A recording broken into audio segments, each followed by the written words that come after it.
Okay. As it is now 2:05, I think we will start. Welcome everybody to this lecture, this webinar hosted by Intersect. Intersect is a research project. The full title of the research project is Intersecting Flows of Islamophobia. We have a webinar series this spring, and Hilal Ahmed is the first speaker in this series. There will be a question and answers session after Hilal's talk, and you will be able to write in your questions in the Q&A box at the bottom of your screen, and the questions will be read out by me for Hilal to reply to them. My name is Torkil Brekke. I'm a professor at Oslo Metropolitan University and part of the Intersect project. It's a great pleasure to welcome Hilal Ahmed to hold this lecture. Professor Ahmed did his PhD at the School of Oriental and African Studies in London in 2007. And he's now at the Center for the Study of Developing Societies in Delhi.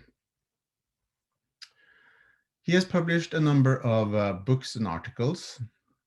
His first book was Muslim Political Discourse in Post-Colonial India, Monuments, Memory, Contestation, which came out on Routledge in 2014. His more recent books are, firstly, Siyasi Muslims, A Story of Political Islam in India, which was published with Penguin in Delhi in 2019, and a book called Democratic Accommodations, Minorities in Contemporary India at Bloomsbury 2019. Professor Ahmed has been a visiting scholar at a number of different institutions, most recently in Nantes in France. And he has taught various courses on political Islam at those institutions. He's also a prolific writer and comments extensively in Indian media on contemporary politics. And I'm also very happy that he's a member of the advisory board at a newly started project called the Diversity Study Center Oslo at Oslo Metropolitan University. Today, Professor Ahmed's title is Citizenship, Islam, and the Politics of Hindu Victimhood. And so I give the screen to you, Hilal, and invite you to share your slides. And I'm going to mute myself and turn off my camera while you talk. And then I'll come on later to read the questions from the audience. Yeah, thank you very much, Torkil. Torkil is my old friend and colleague, and we have been, in fact, we have been a traveler for a long time. Thank you very much, Torkil, for these kind words. Without any delay, what I'm going to do today is to share with you a new project which I have just started. So the argument that I'm going to make in this presentation is rather tentative because it is a part of an ongoing project, as I said. There are few points in terms of clarification that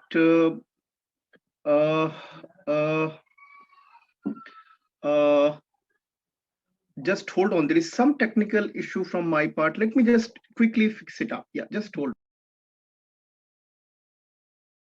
Yeah, I'm sorry about it because there was some issue in my laptop. Torkel actually knows about it, but that's fixed. So I fixed it. So what I'm going to do today uh, is to talk about something which is very frequently used in our public discourses, and that is victimhood. And this idea of victimhood, unfortunately, has not been systematically analyzed. So there is a gap by which we actually use the term victimhood in our contemporary context. While on the other hand, if you look at the literature on victimhood as well as competitive victimhood, there is a huge, amount of research available to us. But there is a gap between these two. On the one hand, we have started using the term victimhood without qualifying it, as if that it is understood, etc. And on the other hand, the emerging literature on competitive victimhood has not yet been looked at from the experiences of South Asia. So, what I am going to do, I'm not going to discuss the huge literature, and I'm sure many of you would be acquainted with that. What I'm going to do is to briefly look at that arguments which are coming out in relation to victimhood, and to talk about the manner, the historical ways in which we can think of the idea of victimhood in our post colonial context. Especially the contemporary context. When I say contemporary context, I am actually emphasizing the post 2014, post 2014 India. So what I'm going to do is to share my PowerPoint with you. Just bear with me. I'm technically very poor person, so I'll try my level best to be technically equipped. So let me share my PowerPoint with you. Just a moment. Share the screen. Yeah, here we go. Yeah, and from beginning. So this is the title of my talk today. As you can see, Citizenship, Islam, and the Politics of Victimhood in Contemporary India.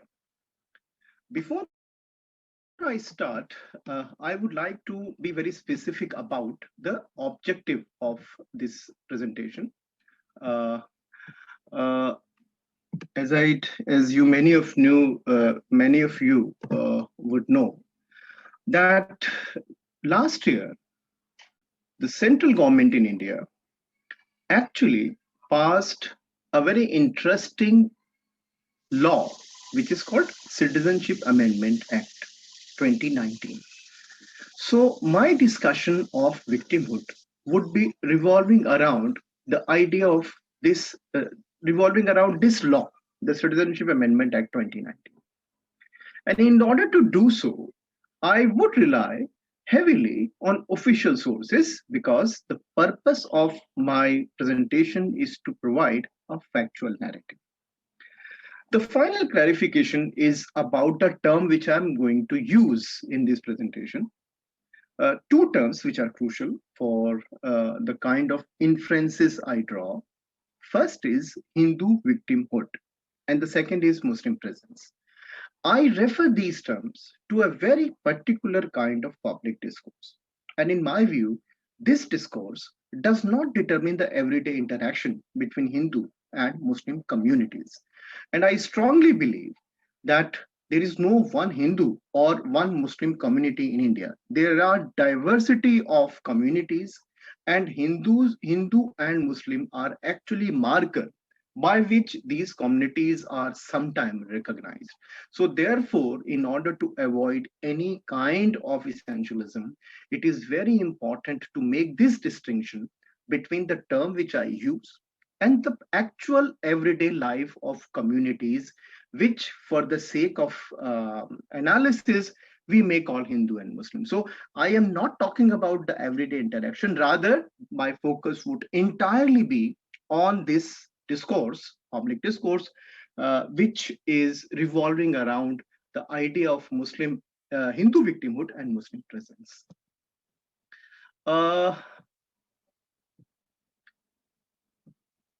Now,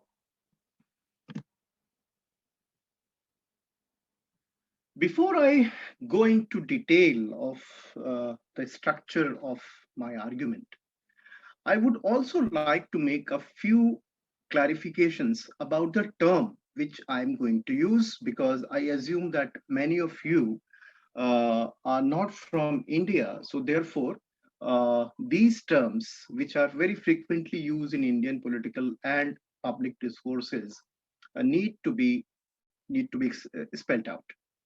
Uh, Two terms which are interchangeably used. One is Hindu nationalists, another one is Hindutva, are very interesting. The term Hindu nationalist actually refers to the organization that were ideologically committed to declare India a Hindu nation in the post 1947 period. When I say post 1947, I'm also making a distinction between post 1947 and post 1952. Remember that 1947 we got independence, but in 1952 a very important political event took place, that was the first general election. And what is interesting about India is that from extreme right to extreme left, everybody, every political group is started participating in electoral politics. That's a very important phenomena, and that competitive electoral politics actually redefined the nature of later development of constitutionalism as well as everyday norms of politics in India. So that's Hindu nationalist. This term quite frequently used to these organizations. I can name a few: Hindu Mahasabha, Rashtriya Swayamsevak Sangh. Then we have got Bharatiya Janasangh that was established in 1951, etc. And remember that despite the fact that they were committed to to create India a Hindu nation, they were ideologically different. So, and it's also a fact that in 1952 and 1957, Hindu Mahasabha and Jansangh, they fought election against each other. Now, the term Hindutva has got its own history. It is a political doctrine which was conceptualized by V.D. Savarkar, a leader of Hindu Mahasabha, and that book, many of you must be knowing, came out in 1923. But this term found a new afterlife only in 1997, when Indian Supreme Court declared that Hindutva is actually a way of life. And what is interesting is that the BJP, Bharatiya Janata Party, which is now the ruling party, officially accepted Hindutva as its formal ideology. And this is a very important development. Remember, BJP is unofficially and ideologically linked to RSS. RSS was at one point of time very critical of the term Hindutva, but in post 19, especially in post 1986, when Babri Masjid Ram Temple issue came up, this term found a new resonance and new afterlife of some kind, and that's the reason why BJP, which was actually leading that movement, officially accepted Hindutva as a political ideology, formal political ideology in 1997. Now, let me say something about the term constitutionalism, because this is also going to come in a different way in my talk. We all know what is the meaning of especially the students of law and political science. They are fully aware what do we mean by constitutionalism. But I am using the term in two different senses. One is the technical aspect, technical theoretical aspect of constitutionalism. So I would say the norms and principles that not only create in state institutions such as judiciary, legislation, legislative bodies, and executive, but also impose certain limits and curb on them. So this is the acceptable, tangible, theoretical meaning which we all subscribe to. But there is a political sense in which the word constitutionalism is used, especially in the Indian context. Political parties rely heavily on the language of constitutionalism in the realm of electoral politics. As I said, that participation of extreme left, centrist, and rightist in electoral politics somehow provided them a kind of resource, that was constitution, to nurture their political ideology and refashion their political arguments. So on the one hand, all political parties say that they adhere to constitutionalism, etc., and they would participate in electoral politics. But at the same time, there was another intellectual churning happening in India. So the political parties actually continue to evolve ideologically suitable interpretations of the constitution. So if you read various manifestos of political parties, from say CPI, Undivided Communist Party, to CPM, Divided Communist Party, to CPI-ML in 90s, Jan Sangh, Mahasabha, Congress, Janata Dal, you may find that the reference to constitution is similar, but the interpretation by which the constitution is evoked is entirely different. So I would call it political constitutionalism. And when I say Hindutva constitutionalism, is actually a one specific form of that political constitutionalism that had evolved in India since 1952. Now, the final key term which I'm going to use is Muslim presence. This is a very crucial term. The term Muslim presence, in my view, I have written extensively on this. So if you want, I can share some of my work with regard to this. In my view, Muslim presence refers to various interpretative strategies that are used to accommodate Muslims in different ideological configurations by producing certain popular images and acceptable icons. So when we say negative or positive portrayal of Muslim, actually, these negative and positive portrayals of Muslim in public life are actually evolved out of various interpretative strategies. And these strategies, in my view, may be called Muslim presence. So I'll come to this point, Muslim presence, in the later part or the last part of my presentation.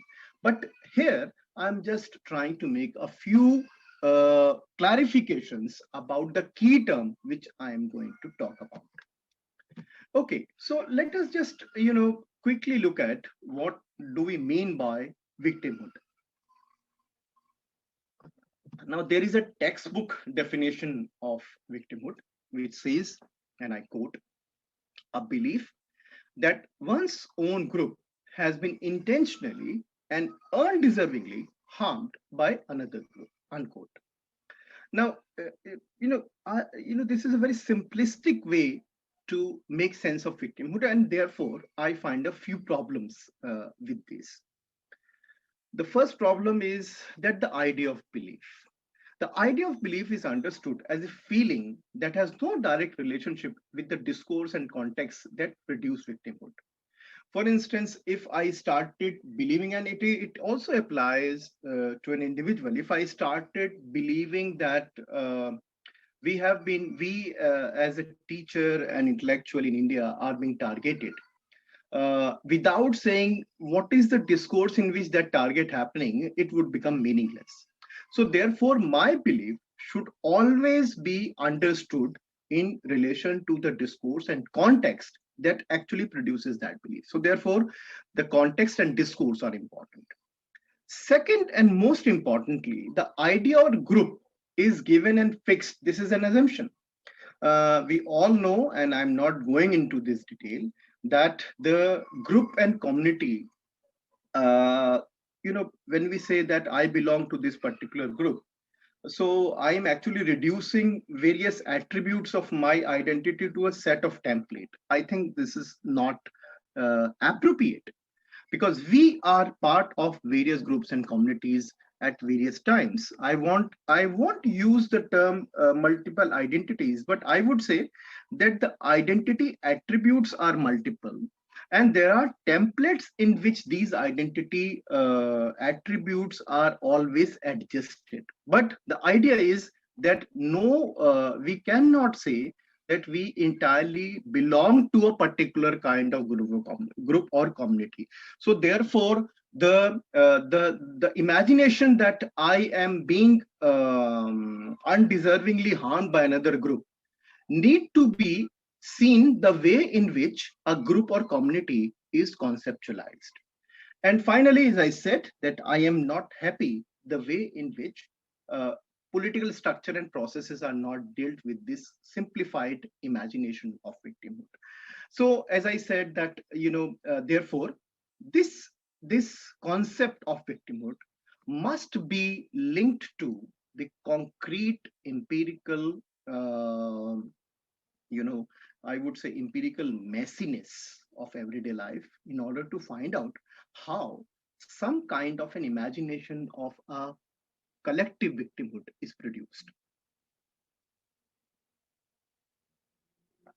Okay, now, as I said in the beginning, that there is a huge literature on the idea of victimhood, and one subfield of that literature tells us, and this is a very powerful, argument.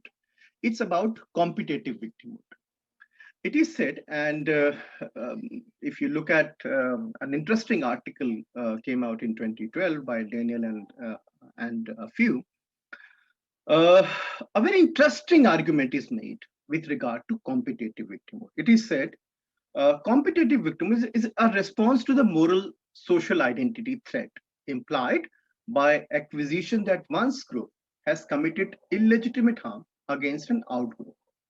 Such accusation create an apparent moral gap between the in-group and the out-group, whereby the accused group appear morally inferior in comparison with the victimized out-group. By claiming that the in-group also suffer victimization, relative to the out-group, this gap can be psychologically reduced. This is a very powerful argument because, and if we just read this argument in relation to the politics of minority and majority in India, the majority victimhood can also be interpreted through the moral gap, which is highlighted in this very interesting argument. That if we say that there is an interesting history of which is a victimized history given to us by colonial authors, which is actually accepted uncritically by the Hindutva group later on. And in this history, Hindus who were, seen as majority are seen as victim of a certain kind of the victim of Muslim assault.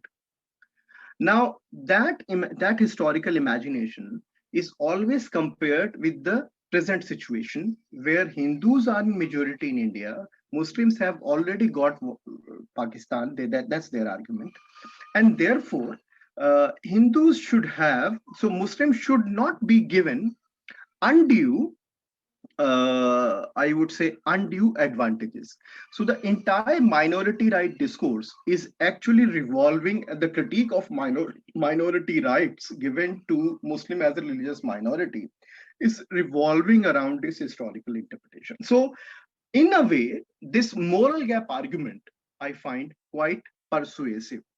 Yet there is a problem in it. And what is the problem? I find two very interesting problems in this framework. One is that this argument is quite West centric, or I would say it's quite US centric, because they did different case studies in US, etc. And secondly, although this framework analyzes the form of collective victimhood, it does not pay attention to the production of victimhood as a political discourse. And this is what I also said with regard to the dominant interpretation or the definition given to us with the term called victimhood. So what I am going to do is, so this is basically a framework. So these are the 2-3 set of arguments which are actually explaining the situation. I would say that these are very persuasive argument, but in my view, we have to actually look at our case, and this is a theoretical point which I would like to underline, that the argument should come up from the messiness of the empiric. So we should not actually jump from one set of argument to explain the empirical reality which we encounter. In other words, the distinction between analytical slash theoretical versus empirical is highly misleading. So what I'm going to do is to look at the post-colonial discourse of victimhood in India, and then I would actually come to the contemporary moment. So that would be my second part of my talk.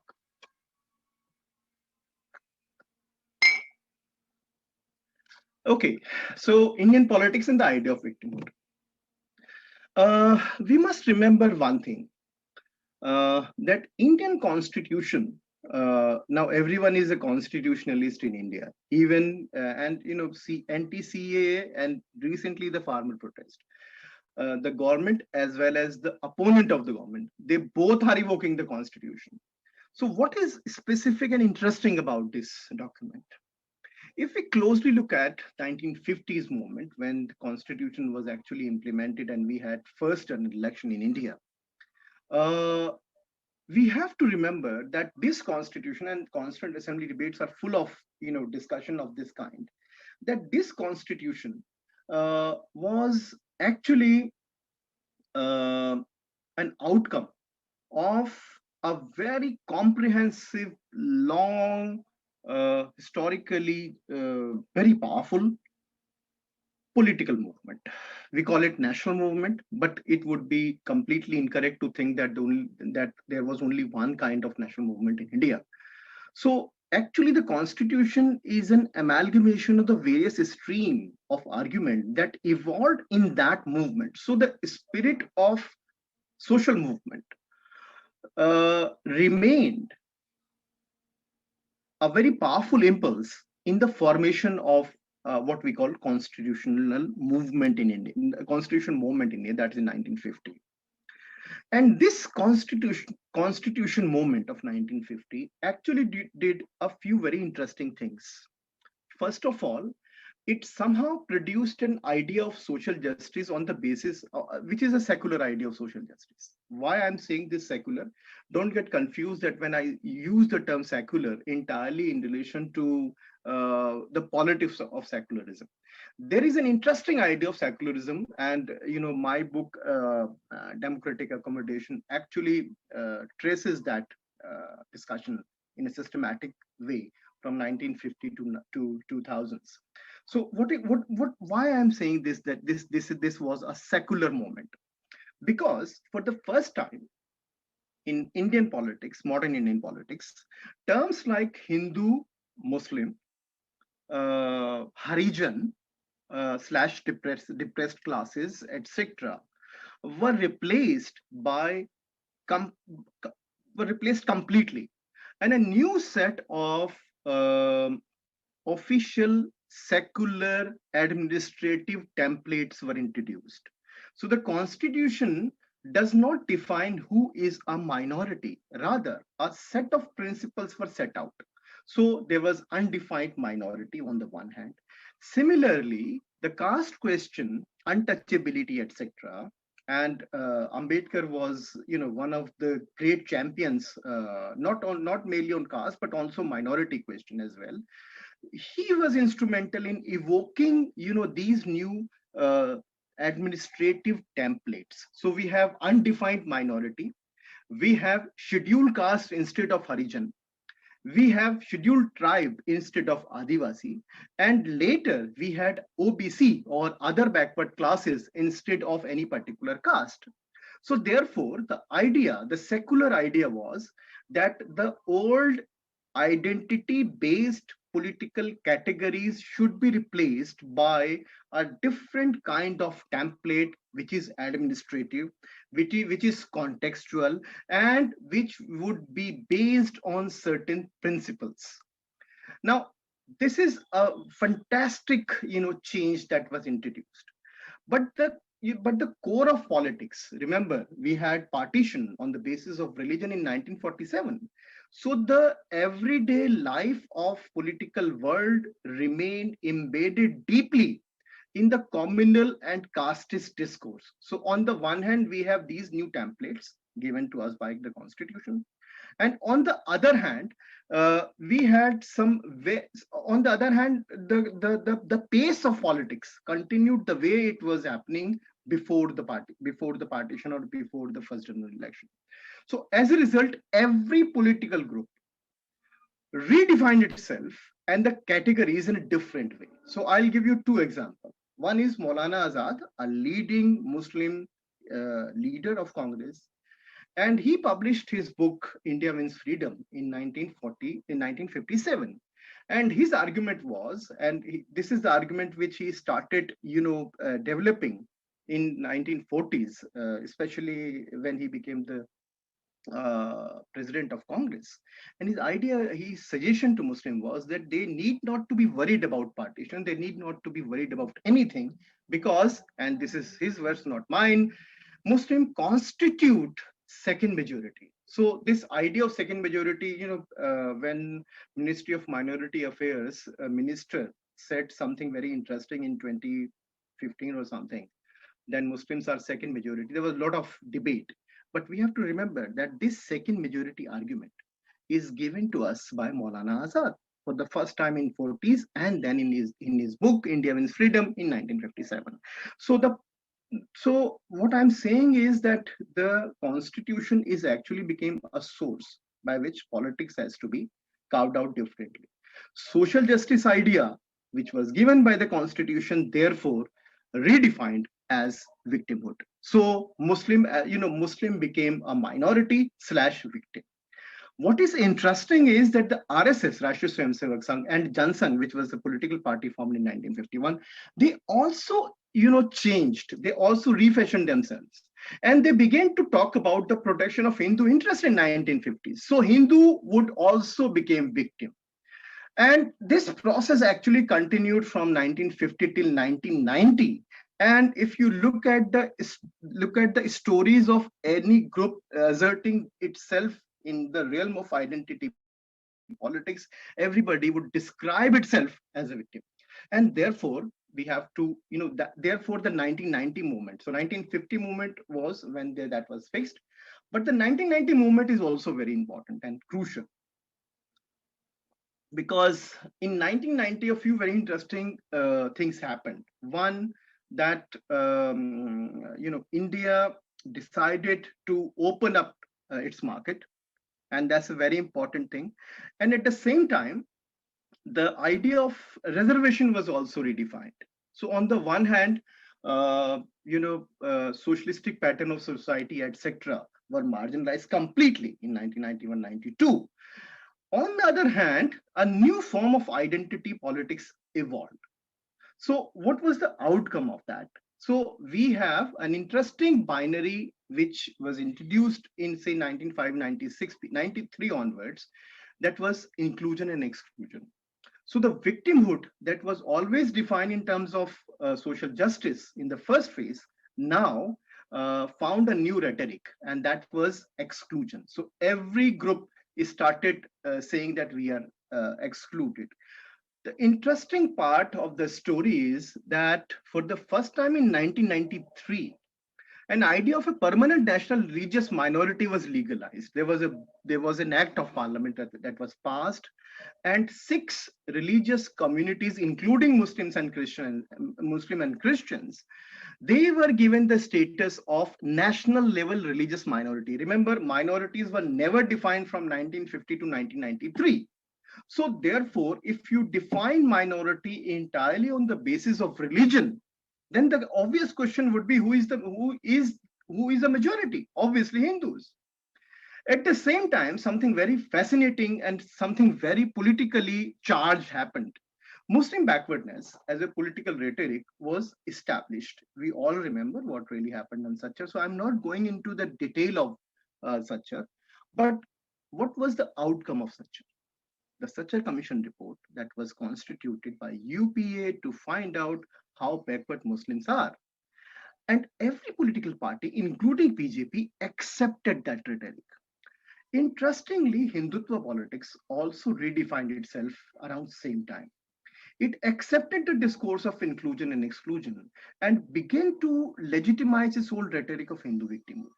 So if we look at 1990 movement, I mean, just before 2000, around 2009 election, we have a very interesting configuration of competitive victimhood. Every social group complaining that they are victim of system, and every social group led by its elite arguing that constitution is my source to assert victimhood. So when I say Hindu victimhood, it is actually coming out from a long history of social justice slash exclusion inclusion slash a few legal constitutional development and certain kind of politics of appeasement. Remember, when I say politics of appeasement, I am saying that how identities are accommodated and legitimized in competitive electoral politics. So if you want, I can come back to this question later. But what is interesting is that how social justice to victimhood become crucial in contemporary movement. And for me, the contemporary movement actually began in 2010. As I said, that 2014 is an important, important point of departure.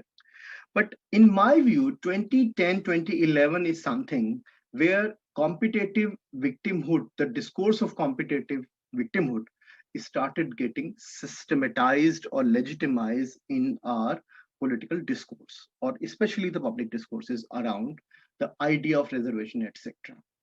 So there were a few very interesting development. We find that a well-defined framework of Hindutva victimhood produced in reaction to established notion of Muslim victimhood. You can, Sushma Swaraj made a very interesting comment in the parliament that in relation to such a commission report, and her argument was entirely this, that this is Muslim appeasement, and now Hindu are going to be the new victim, and their story of victimhood since 1950 50s 47 is going to it's going in a new direction.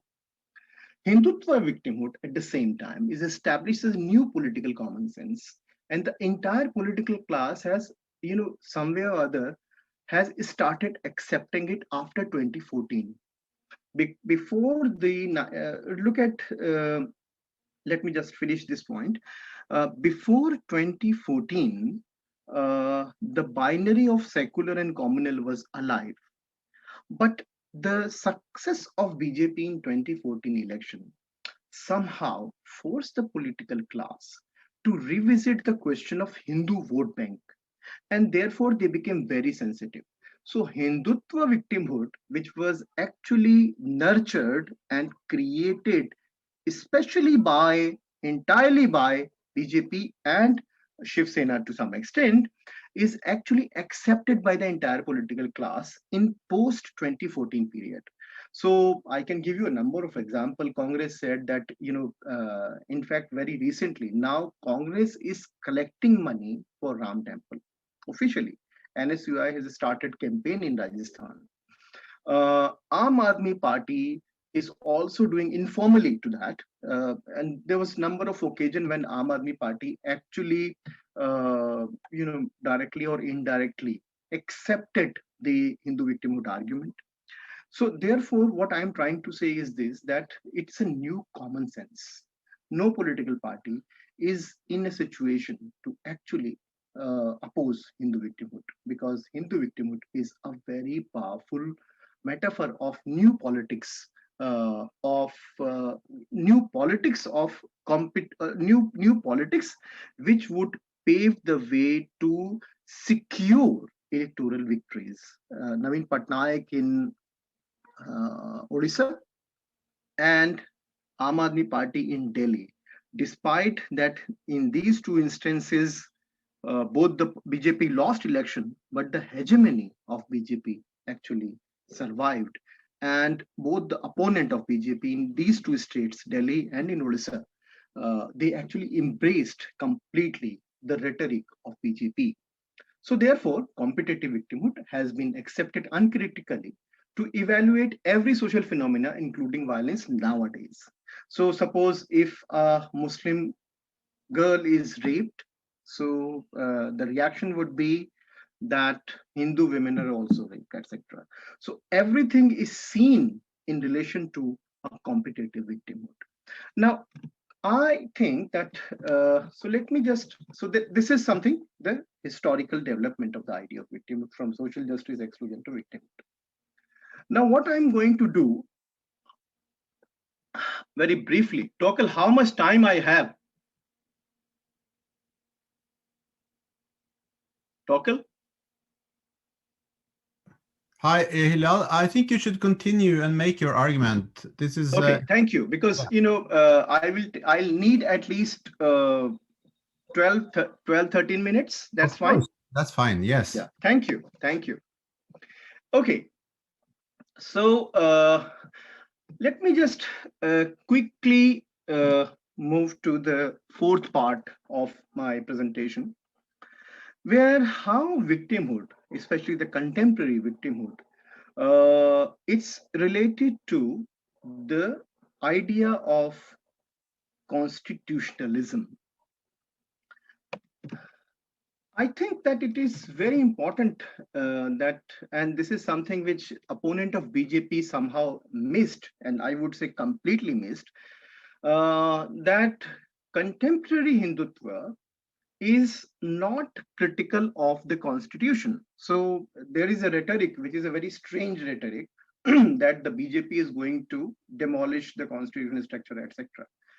Formally, no political leader of BJP has said that they are going to get rid of this constitution. On the other hand, constitution is actually, the constitution is not merely celebrated, but also given to us as a sacred book.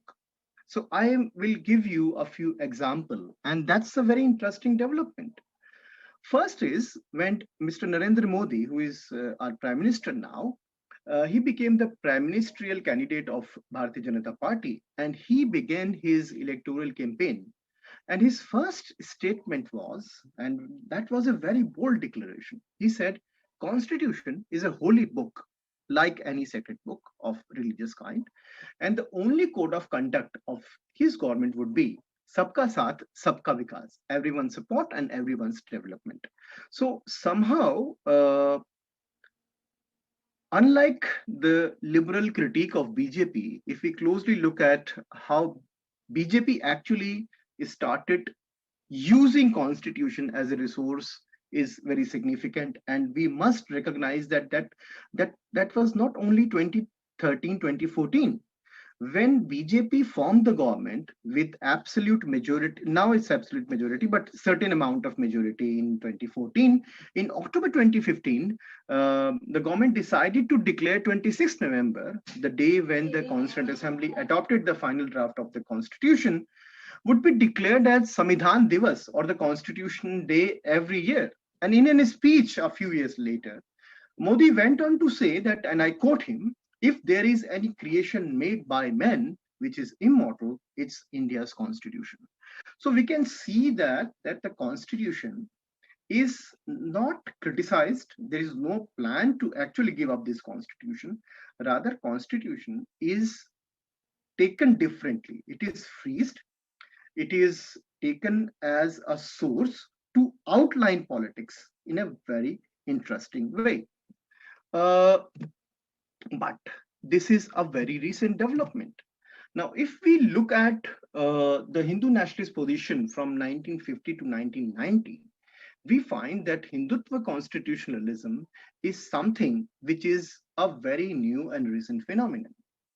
For instance, on the question of citizenship, there was an old RSS Mahasabha Jansangh position in the 50s, and on the idea of citizenship, they would say that Hindus have a natural right to claim Indian citizenship because India is a Hindu nation. Now, if you look at the recently passed CAA, meaning the Citizenship Amendment Act 2019, you find that there is a sophisticated language used in order to include the Hindus of neighboring country into its fold. And it says that non-Muslim persecuted minorities, including Hindus, of 3 neighboring Muslim states must be given citizenship. So there is an interesting change, interesting contrast. So the first, in the first phase from 1950 to 1990, uh, the language of constitution was there, but in the later period now, Hindutva constitutionalism actually trying to refashion itself in the light of the language given to us by the constitution itself. This brings me to the second point. What is the status of this constitution? So the Hindu nationalist position of earlier kind would say that this constitution either be replaced or it should be amended, uh, uh, because they said that this is a very secular kind of thing where there is no space for religion. So therefore, we should have a dharma rajya, or religion of duty. Dharma meaning duty, rajya meaning governance, a duty-based governance, and that should be. And in Indian Constitution does not have this. And that's the reason why when Atal Bihari Vajpayee formed the government in 1999, they constituted a committee to review the working of the constitution. So replace it, amend it. That was the position between 1950 to 1990. But as I said, we have just seen it, that constitution should be treated as a holy book, and this is given to us in 2014. Now, there is an interesting Article 370, which gives special status to the erstwhile state of Jammu and Kashmir. So that article is now repealed, and there is no state of Jammu and Kashmir. Rather, we have 3 union territories. But the argument that has been given to us in order to justify the removal of Article 370 is very interesting. In the period 1950 to 1990, the argument of Hindu nationalists was that Article 370 is a symbol of Muslim appeasement and it goes against the spirit of national integration. But now, what is interesting is that Article 370 was seen as an impermanent temporary provision, which is actually going against the spirit of one nation, one constitution framework. So again, evoking the constitution to justify the removal of an article of the constitution itself is something which makes Hindutva constitutionalism very interesting. Finally, Hindu nation and Muslim. What is the status of Muslim in India? So Hindu nationalist position from 1950 to 90 said that, and that is a huge debate on these questions, that they would argue that there is a need to Indianize Islam and nationalize Muslims. While if you look at the recent official statement, I'm saying official statement, not the speeches given by BJP leaders, they are saying that Indian Muslims enjoy equal right as minority, hence offering citizenship to non-Muslim persecuted minorities of Muslim state is legitimate and justifiable. Again, the language is coming from the constitution. So what I'm trying to say here is that Hindu nationalism is now completely replaced by Hindutva constitutionalism. Very quickly, this Hindutva constitutionalism, I have written extensively on this idea. If you want, I can share a few pieces written by me on this. There are 3 characteristics of this Hindutva constitutionalism. First is that there is a strong reliability on legal technicalities to articulate political positions, a more sophisticated legal language that enable it to claim an inclusive character. So the focus is not on principles which are given in the constitution, rather the legal technicalities. Second is that the Hindutva constitutionalism is emphasizing more on the idea of minority, not majority, because idea of minority in post 1990 period is inextricably linked, as I said in one of my slides, that is inextricably linked to the idea of Hindu victimhood. And that's the reason why one public interest litigation filed in the Supreme Court in 2017 that argued that Hindus must be given minority status in those states where Hindus are not in majority. And finally, we have just discussed one nation, one constitution, which is given to us as the foundational principle of the politics of Hindutva constitutionalism. Now, coming back to the idea of citizenship law, this is the fifth part of my presentation, and after that, I'll come to the conclusion. Uh, Let me just quickly tell you, and I hope that you would be aware of this act, the Citizenship Amendment Act 2019. 2 points which are crucial to understand. One is that, which is section 2, which says that any person belonging to a few communities who entered into India on or before 31st of December 2014 shall not be treated as illegal migrant for the purpose of this act, meaning that the exemption is given to a few minority communities excluding Muslims.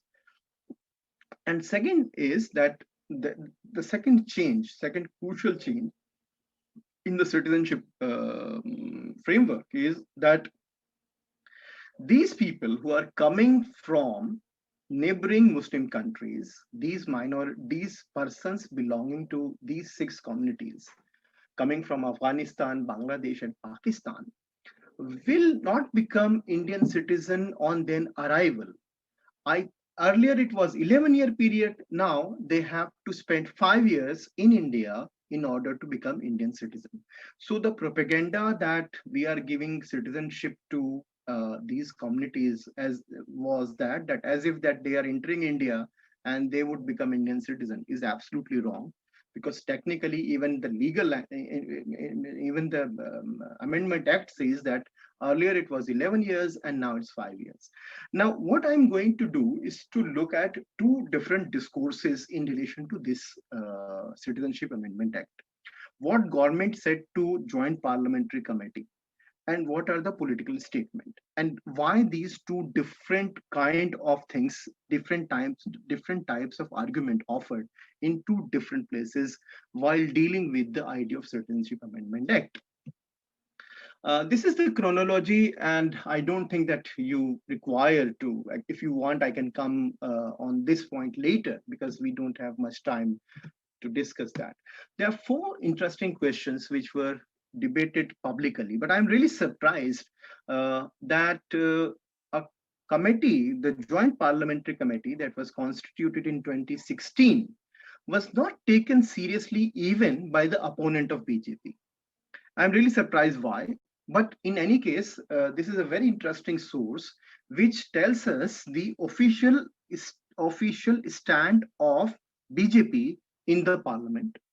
And if we compare their legal technicalities with political arguments which are given on the right side of the column, we find completely different arguments. So the first critical question was, why only 3 countries? Why not, Sri Lanka? Why not Myanmar, etc.?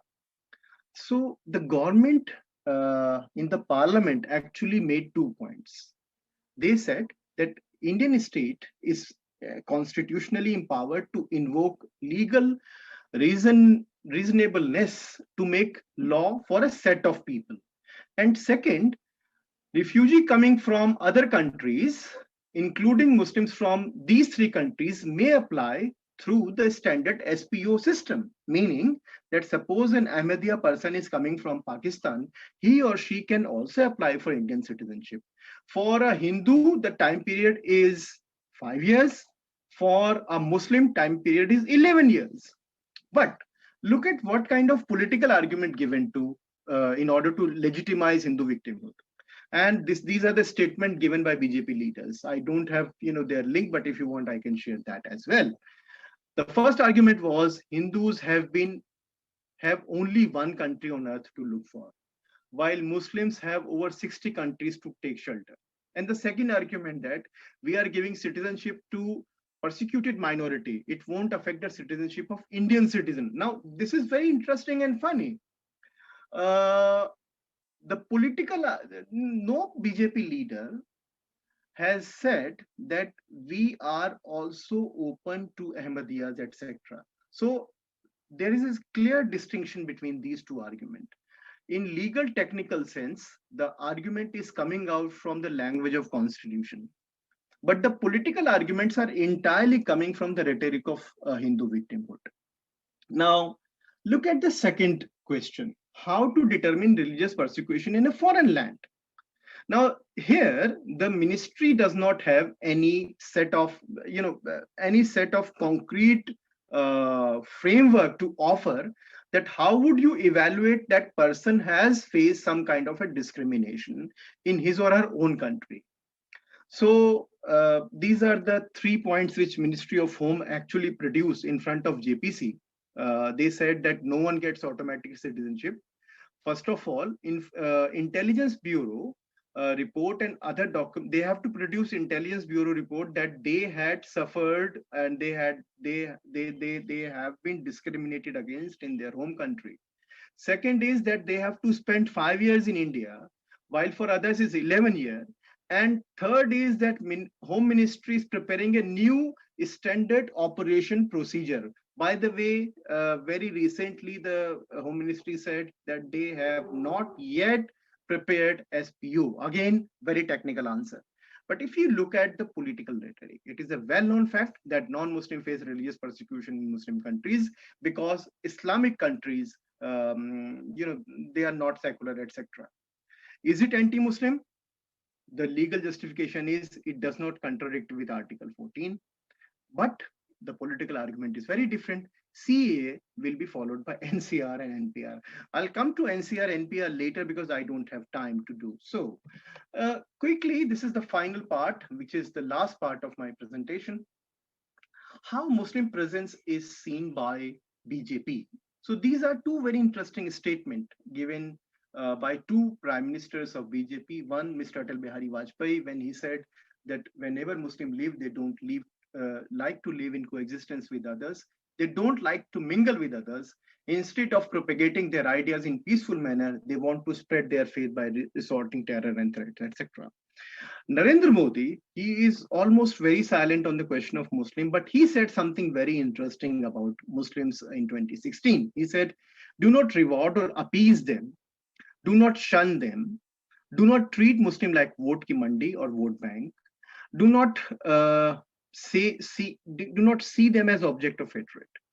Like regard them as your own. So now this is very interesting that on the one hand, Atal Bihari Vajpayee, who is always considered to be the liberal face of BJP, is making a very radical comment on Muslims in India or on Muslim presence, while Modi is very careful while using words. Now, why is that so? Let me just quickly, those of us who work on Muslims are fully aware that how in last 5 years, every aspect of Muslim social life is problematized. For instance, Muslim birth is linked to population crisis in India. Muslim education is linked to madrasa crisis in India. Muslim higher education is seen as a possible terrorist threat to India. Muslim food is always questioned because Muslim eat cow, etc. Muslim wedding is always seen as a social evil because Muslim practice triple talaq or 3 times talaq in one go. Muslim health is also problematic because very recently when Corona happened, Muslims were held responsible for spreading Corona. And Muslim death is also a problem because unlike Hindus, they need a graveyard. So that's a urban crisis. So every aspect of Muslim presence is redefined as a threat to Hindu in order to legitimize Hindu victimhood. But what is the mechanism? How does it function, and why Modi is so polite in referring to that? So this is the final point which I'm trying to make. If we closely look at because remember that there is no systematic communal right which has taken place in India since 2014. But the nature of communal disturbance has changed. Now, lynching, which is lynching meaning that you can just, target a person who is an individual alone, a Muslim, and then you kill him and saying that this person was having cow meat, etc. So lynching is a new form of communal politics. What is interesting, there is a very interesting mechanism that has produced here. First is that at the bottom level, there is lynching, etc. Now, this lynching is not criticized. by media or this anti-Muslim media discourse, which is created a different kind of common sense of Hindu victimhood. They produce Hindu victimhood. They legitimize the killing of Muslim as if that's a natural reaction of Hindus. Then, there is the third level, the middle level, BJP leadership. They won't go to the person who is killed.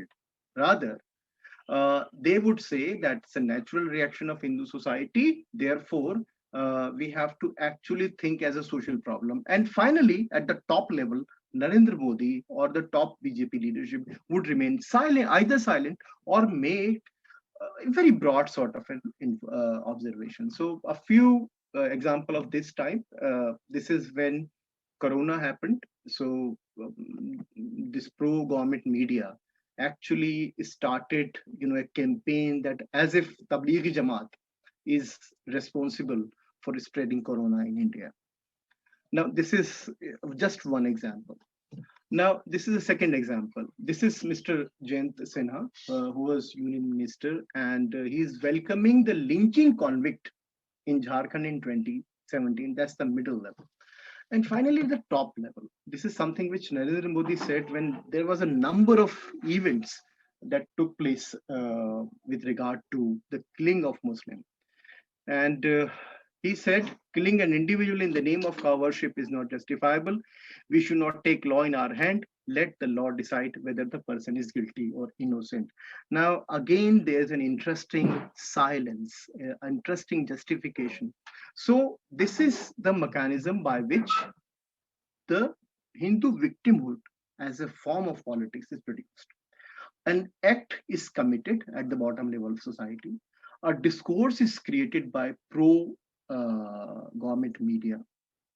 It is justified by middle level BJP, RSS leadership. And finally, there is a very strategic silence at the top. So this is something which makes Hindu victimhood an important category in relation to Muslim presence. So therefore, this is just, as I said, this is just an outline. So therefore, I would say that there is a lot of work need to be done. This is my initial move in this direction. So I stop here. Thank you very much. Thank you, Hilal.